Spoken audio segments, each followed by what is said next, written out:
Hello guys, இது Cellcare Infotech நான் இக்பால். இன்னைக்கு நம்ம கிட்ட இருக்கிற ஃபோன் பார்த்தீங்களாக்கும் POCO M3.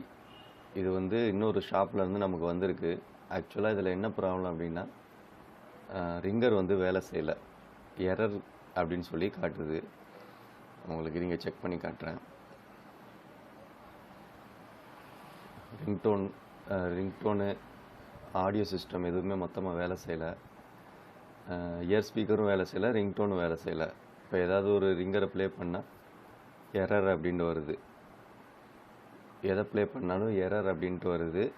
ஆக்சுவலாக இவர் ஆடியோ ஐசியும் மாற்றிருக்காரு, சிபியூயும் ரீபால் பண்ணியிருக்காரு. இருந்தும் வேலை செய்யலை ப்ரோ, நீங்கள் கொஞ்சம் என்னென்னு செக் பண்ணி பாருங்கள் அப்படின்னு சொல்லி நம்மக்கிட்ட கொடுத்தாரு. நம்ம செக் பண்ணி பார்க்கலாம் என்ன ப்ராப்ளம் அப்படின்ட்டு. ஓகே, டைம் வேஸ்ட் பண்ணாமல் வாங்க நம்ம டக்குன்னு ஃபோனை பிரித்து மதர் போர்டை எடுத்து செக் பண்ணிடலாம்.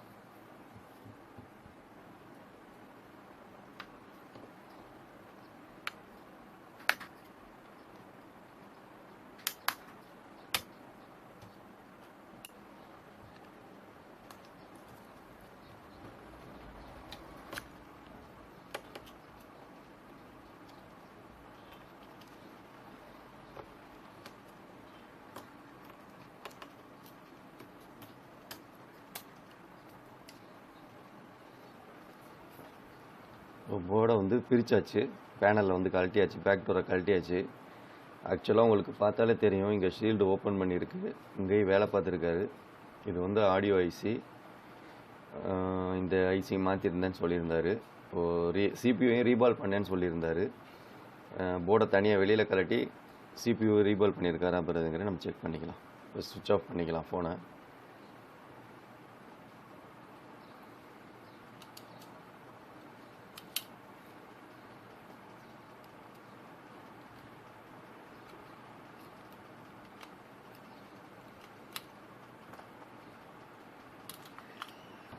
இது தனியாக எடுத்து ஓரமாக வச்சிடலாம் டிஸ்பிளேயை.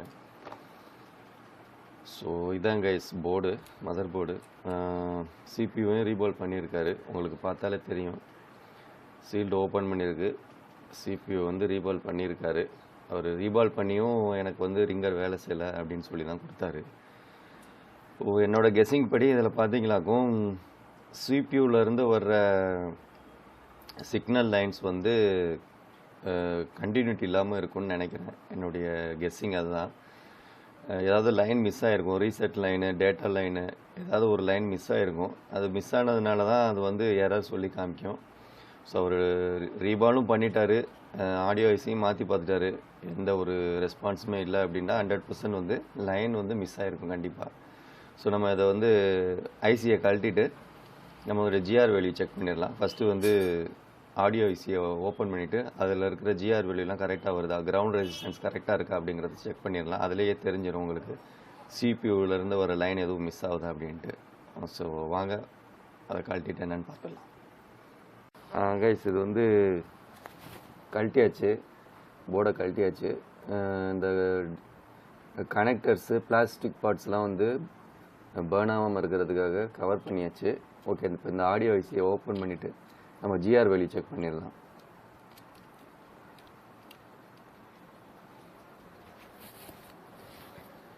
என்னுடைய ப்ளோயர் பார்த்தீங்கன்னாக்கும் குயிக் 857 DW+. அதோடைய டெம்பரேச்சர் 380 வச்சுருக்கேன். ஏர் 1.5 வச்சுருக்கேன்.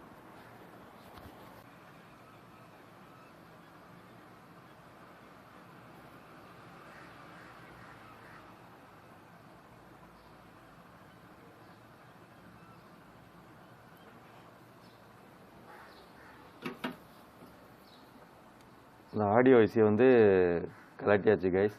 அதை கொஞ்சம் க்ளீன் பண்ணிவிட்டு, பழைய லெட்டெல்லாம் க்ளீன் பண்ணிவிட்டு அதில் உள்ள ஜிஆர் வேல்யூ என்னன்னு நம்ம செக் பண்ணிடலாம். என்னுடைய சால்ட்ரிங் அயன் பார்த்தீங்களாக்கும் ஓஎஸ்எஸோடைய D12X வச்சுருக்கேன். டெம்பரேச்சர் 350 செட் பண்ணி வச்சுருக்கேன்.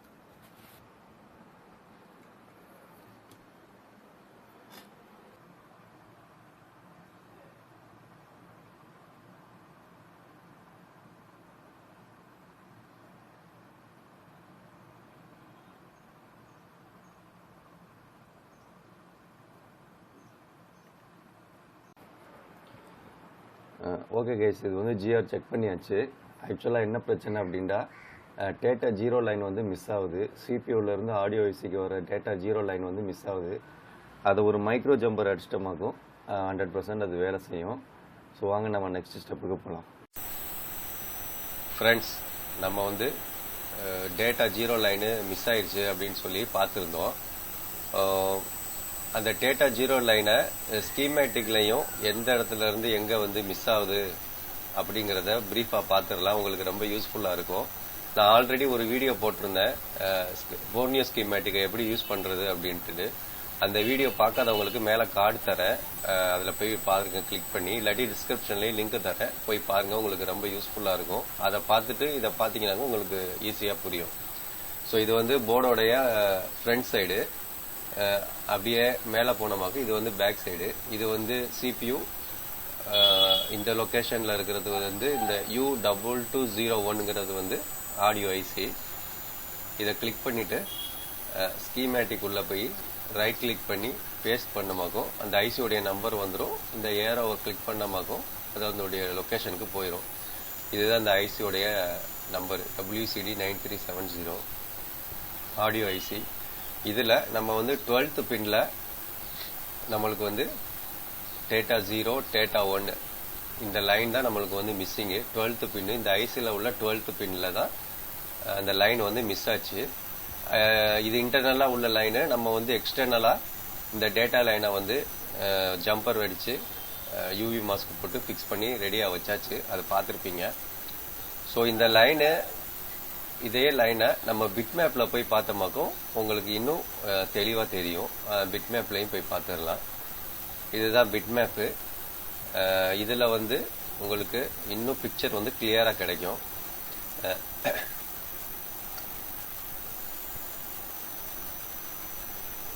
இதில் இந்த U2201 இதுதான் வந்து இந்த ஆடியோ ஐசி.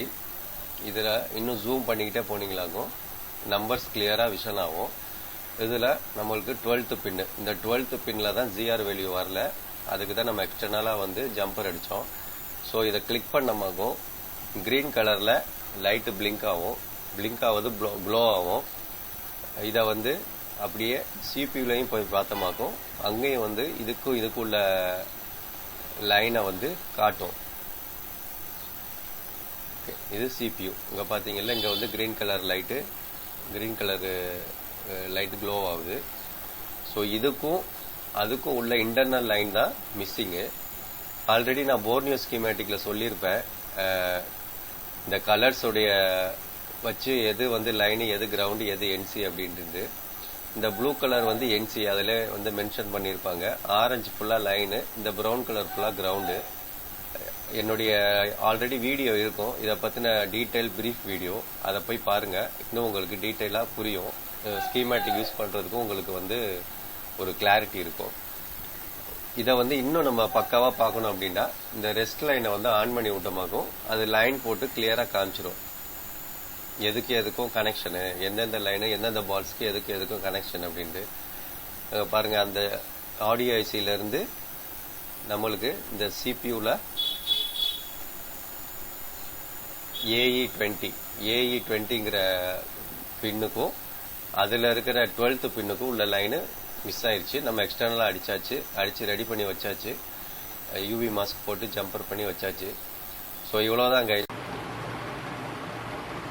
இந்த சிபியூலேருந்து வர டேட்டா 0 லைன் வந்து மிஸ் ஆகுது. இங்கே வந்து நான் வந்து மைக்ரோ ஜம்பர் அடிச்சிருக்கிறேன், பார்த்தா தெரியும். இங்கேருந்து பின்னாடி வந்து இந்த ஆடியோ ஐசியில் இங்கே வரைக்கும் ஒரு ஜம்பர் அடிச்சிருக்கேன். சிபியூவையும் வந்து ரீபால் பண்ணியாச்சு.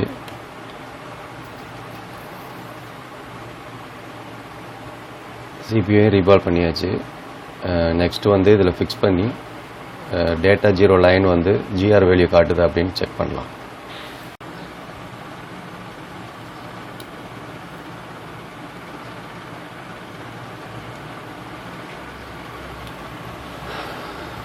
ஓகே ஃப்ரெண்ட்ஸ், சிபியூ வந்து கரெக்டாக வந்து அதோடைய இடத்துல லொக்கேட் பண்ணியாச்சு. இப்போ நான் என்ன ப்ளோயர் யூஸ் பண்ணுறேன் அப்படின்னா குயிக்கோட T857TW+ யூஸ் பண்ணுறேன். டெம்பரேச்சர் வந்து 380 வச்சுக்கிறேன். ஏர் வந்து ஸ்டார்டிங்கில் வந்து 0 வச்சுப்பேன். லைட்டாக மெல்ட் ஆனவுடனே 1.5 இல்லை 2 வச்சுப்பேன். இப்போ ஸ்டார்ட் பண்ணலாம். ஹேண்டில் வந்து ரொட்டேட் பண்ணிக்கிட்டே இருக்கணும். ஒரே இடத்துல வந்து ஹீட்டை கொடுக்கக்கூடாது. ரொட்டேட் பண்ணிக்கிட்டே இருந்தால் தான் ஈவனாக வந்து மெல்ட் ஆகி நல்லா வந்து வெல்டிங் ஆகும் CPU பேடோட. ஏர் கொஞ்சம் இன்க்ரீஸ் பண்ணிக்கலாம்.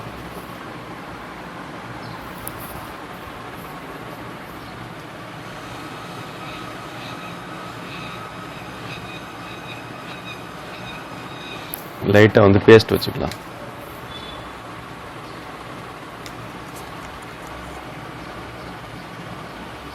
பேஸ்ட் எப்போதுமே வந்து CPU மேலே, எந்த ஐசிக்கு மேலே வைக்கக்கூடாது, சைடில் தான் வைக்கணும். ஏண்டா நமக்கு வெல்ட் ஆக வேண்டியது பால்ஸ் தான் தவிர CPU மேலே உள்ள செராமிக் கிடையாது. எல்லோரும் கொஞ்சம் நிறைய பேர் பார்த்தா மேலே வச்சு அப்படியே பூசி விட்டுடுறாங்க. அப்படி பண்ணக்கூடாது. நமக்கு பேஸ்ட்டு மெயினாக எதுக்குண்டா இந்த லெட்டு வந்து நல்லா வந்து வெல்ட் ஆகுறதுக்கு தான். ஸோ நீங்கள் அதில் கவனமாயிருங்க. CPU உட்காந்துருச்சுன்னு நினைக்கிறேன். லைட்டாக ஷேக் பண்ணி பார்க்கலாம்.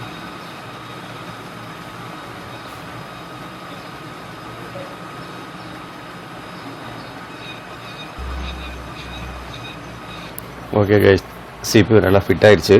நம்ம ஹீட் போனதுக்கப்புறம் அதை ஆன் பண்ணி ஃபிட் பண்ணி பார்க்கலாம். கைஸ், ஃபோனில் வந்து ஹீட்டு போயிடுச்சு. இப்போ பார்த்தீங்களாக்க தெரியும் உங்களுக்கு ஜம்பரு தெரியுதா? CPU கீழே இருந்து அப்படியே இந்த பக்கம் ஆடியோ ஐசியில் இந்த பாயிண்டில் ட்ராக் போட்டாச்சு. யூவி மாஸ்க் போட்டு பக்காவாக ஷேக் ஆகாமல் பண்ணியாச்சு. இப்போ வந்து மொபைலில் போட்டு ஃபோன் ஆன் ஆகுதா அப்படின்னு பார்க்கலாம். அதுக்கு முன்னாடி GR வேல்யூ வருதான்னு பார்த்துடலாம். GR வேல்யூ வந்தால் நம்ம பண்ண வேலை வந்து சக்ஸஸ். ரெட் ப்ரோப்பை வந்து கிரவுண்டை வந்து லைன்லையும் வச்சு செக் பண்ணலாம். GR டயோட் மோடில் இருக்குது.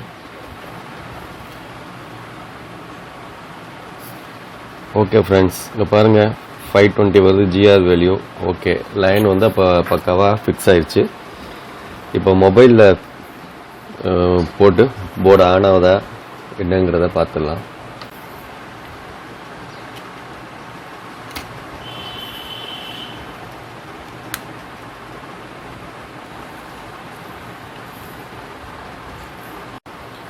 மொபைல் வந்து ஆன் ஆயிடுச்சு. நான் வந்து அந்த ஆடியோ ஐசியை வந்து இன்னும் நான் வந்து ஃபிக்ஸ் பண்ணலை. ஃபஸ்ட்டு வந்து மொபைல் ஆன் ஆகுது அப்படின்னு பார்த்துடலான்ட்டு. மொபைல் வந்து ஆன் ஆயிடுச்சு. ஃபஸ்ட் புட் ஆயிடுச்சு. உள்ளே போதான்னு பார்க்கலாம். ஓகே,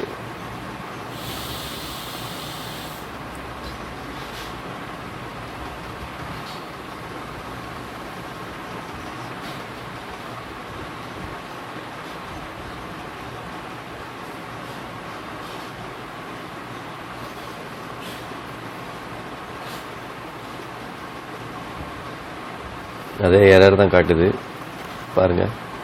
ஏன்னா நம்ம இன்னும் வந்து ஆடியோ ஐசி வந்து ஃபிக்ஸ் பண்ணலை, அதனால் எரர் காட்டுது. அது ஆடியோ ஐசி ஃபிக்ஸ் பண்ணிவிட்டு நம்ம செக் பண்ணி பார்க்கலாம். ஓகே கைஸ், இப்போ வந்து நம்ம ஆடியோ ஐசியை வந்து ஃபிக்ஸ் பண்ணிடலாம். ஃபுல்லாக நான் கவர் பண்ணிட்டேன். இந்த பிளாஸ்டிக் பார்ட்ஸ் எல்லாம் வந்து கனெக்டரு, அதுக்கப்புறம் வந்து ஹெட்ஃபோன் ஜாக்கு, இதெல்லாம் நான் வந்து இது பண்ணிட்டேன், கவர் பண்ணிட்டேன் பக்காவா. உங்களுக்கு வந்து இந்த மாதிரி CPU ரீபால் பண்ணுற வீடியோ தனியாக வேணும் அப்படின்னா எனக்கு கமெண்ட் செக்ஷனில் கமெண்ட் பண்ணுங்கள். அதுக்குன்னு தனியாக வந்து CPU எப்படி ரீபால் பண்ணி அதோடைய பிளாக் டெஸ்டட் ஐசி CPU ரீபால் பண்ணி ரிமூவ் பண்ணி ரீபால் பண்ணி திரும்ப ரீஃபிக்ஸ் பண்ணுறதுக்கு தனியாக ஒரு வீடியோ போடுறேன். அதே மாதிரி வந்து ஐசியை ரீபால் பண்ணுறதுக்கும் உங்களுக்கு வீடியோ தேவைண்டா கமெண்ட் பண்ணுங்கள். நான் உங்களுக்கு வந்து வீடியோ தனியாக பண்ணி போடுறேன். ஒன்ஸ் வந்து நீங்கள் ஐசியை கலட்டுறதுக்கு முன்னாடி அதோடைய நோஸ் பாயிண்ட்டுன்னு சொல்லுவாங்க. அது நோஸ் பாயிண்ட் வந்து கரெக்டாக நீங்கள் வந்து நோட் பண்ணி வச்சுக்கணும். நீங்கள் அது இங்கே கொஞ்சம் அதை மாற்றி வச்சிட்டிங்க அப்படின்னா ஃபோன் ஆன் ஆகாது, இல்லை ஷார்ட் ஆகிறதுக்கு நிறைய சான்சஸ் இருக்குது. அதனால் ஒரு ஐசியை கலட்டுறதுக்கு முன்னாடி அதோடைய நோஸ் பாயிண்ட்டை வந்து நம்ம வந்து நோட் பண்ணி வச்சுக்கணும், இல்லாட்டி மார்க் பண்ணி வச்சுக்கணும். முடிஞ்சால் ஃபோட்டோ எடுத்து வச்சுக்கிறேங்க. லைட்டாக நான் வந்து பேஸ்ட் அப்ளை பண்ணிக்கிறேன். அப்ளை பண்ணிவிட்டு ஆடியோ ஐசியை வந்து நம்ம ஃபிக்ஸ் பண்ணிடலாம். நான் ரீபால் பண்ணி வச்சிட்டேன். ரீபால் பண்ணுறதெல்லாம் நான் காட்டலை, வீடியோ ரொம்ப லென்த்தாக போயிடும் அப்படின்ட்டு. நோஸ் பாயிண்ட்டுக்கு வந்து இதுக்கு வந்து கீழே வரும். ஆக்சுவலாக செட் பண்ணியாச்சு. கரெக்டாக ப்ராப்பராக வந்து ஒரு ஐசிக்கும் ஒரு மார்க் வச்சுருப்பாங்க கரெக்டாக அந்த பொசிஷனுக்கு. அதில் கரெக்டாக ஐசியை வச்சுட்டு 1க்கு 2 வாட்டி வந்து செக் பண்ணிக்கிறீங்க பொசிஷனில் கரெக்டாக இருக்கா அப்படின்ட்டு. அதுக்கப்புறம் நீங்கள் வந்து இவ்வளோ ஹீட் பண்ணுங்கள். இப்போ எங்ககிட்ட இருக்கிற குவிக் 857 DW ப்ளஸில் நான் மறுபடியும் 380க்கு டெம்பரேச்சர் கொண்டு போகிறேன். 0ல் வந்து ஏர் வச்சுருக்கேன். நான் எப்போதும் வந்து 380 தான் யூஸ் பண்ணுவேன். உங்களுக்கு பிகினராக இருந்தால் இப்போ புதுசாக பண்ணுறீங்கன்னா நீங்கள் 350 யூஸ் பண்ணிக்கிறீங்க. ஸோ என்னுடைய எக்ஸ்பீரியன்ஸ் இருக்கிறதுனால நான் வந்து நான் சீக்கிரமே அதை நான் வந்து ஃபிக்ஸ் பண்ணிடுவேன். நீங்கள் கொஞ்சம் டிலே பண்ணிங்களாக்கும் மற்ற ஸ்பேர் பக்கத்தில் இருக்கிற காம்போனன்ட்ஸு பக்கத்தில் இருக்கிற ஐசி இதெல்லாம் வந்து ட்ரைசால்டர் ஆகிறதுக்கு, டிஸ்லோகேட் ஆகிறதுக்கு சான்ஸ் இருக்குது. ஓகே, இப்போ வந்து இதை பற்ற வச்சிடலாம்.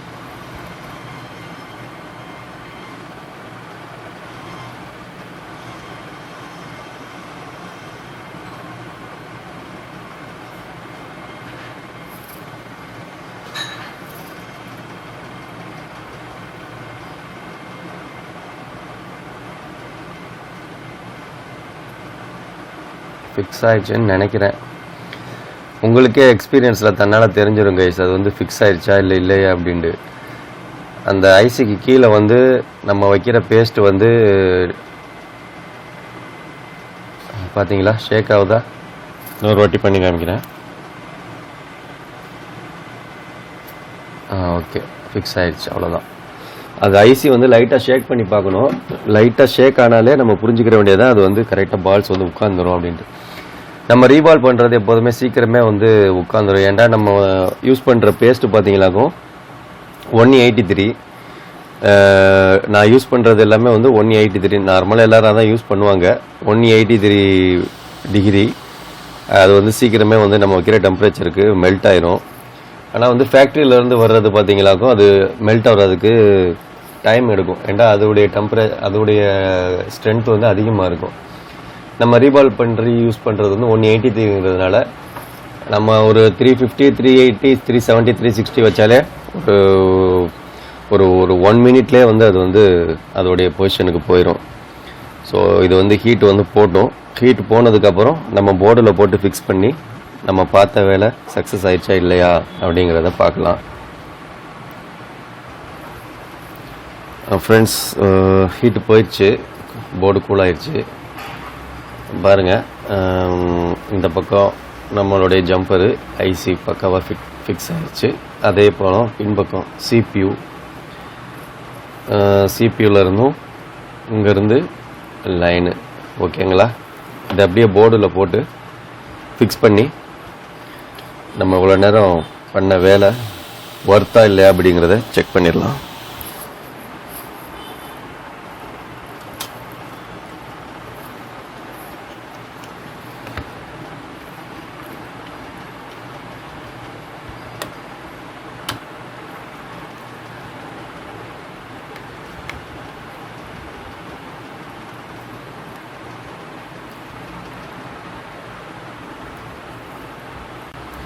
ஃபோன் ஆன் ஆயிடுச்சு. செகண்ட் போட்டு உள்ளே போயிடுச்சு.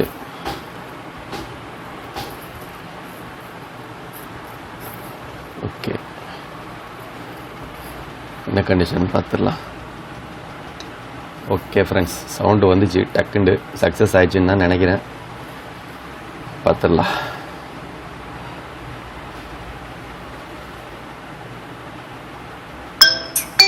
ஓகே ஃப்ரெண்ட்ஸ், நம்ம கஷ்டப்பட்டது சக்ஸஸ் ஆயிடுச்சு.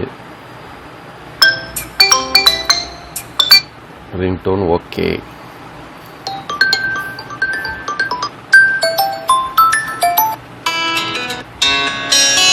ஓகே ஃப்ரெண்ட்ஸ், வேலை முடிஞ்சிருச்சு, அவ்வளோதான். க்ளோஸ் பண்ணிக்கிறேன்.